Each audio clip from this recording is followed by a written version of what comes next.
আসসালামু আলাইকুম। আমি মোহাম্মদ মুজাহিদ সরকার আপনাদের সামনে নতুন আরও একটি ভিডিও নিয়ে আসলাম। আজকে ভিডিওটি বেসিক স্পোকেন ইংলিশের একটি অন্যতম ক্লাস। আপনারা দেখতে পাচ্ছেন উপরে আমি একটি স্ট্রাকচার লিখে রাখলাম। ক্যান প্লাস সাবজেক্ট প্লাস ভার্বের base form plus object plus word চিহ্ন। এই স্ট্রাকচারের উপরে এখন আমরা সেন্টেন্স তৈরি করতে পারি। Can you help me?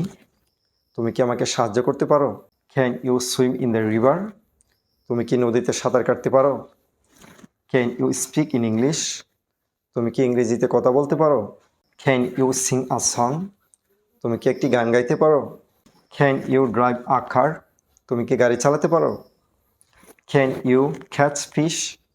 তুমি কি মাছ ধরতে পারো? Can you play tennis?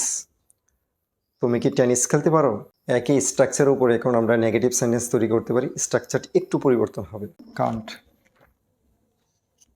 Kant you help me? তুমি কি আমাকে সাহায্য করতে পারবে না?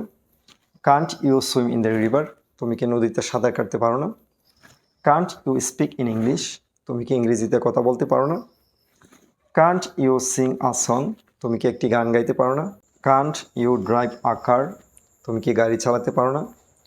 Can't you catch fish? তুমি কি মাছ ধরতে পারো না? Can't you play tennis? তুমি কি টেনিস খেলতে পারো না?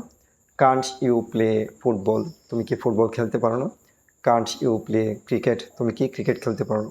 আমি আশা করছি আপনাদের কাছে ভিডিওটি অত্যন্ত ভালো লেগেছে। যদি ভিডিওটি ভালো লাগে অবশ্যই আমার MS একাডেমি ফেসবুক পেজটি ফলো দিয়ে রাখবেন। কেননা MS একাডেমি ফেসবুক পেজে A থেকে Z পর্যন্ত প্রত্যেকটি লেসন লিস্ট আকারে দেওয়া আছে, চাইলে আপনারা ভিজিট করতে পারেন। ধন্যবাদ সবাইকে। আসসালামু আলাইকুম।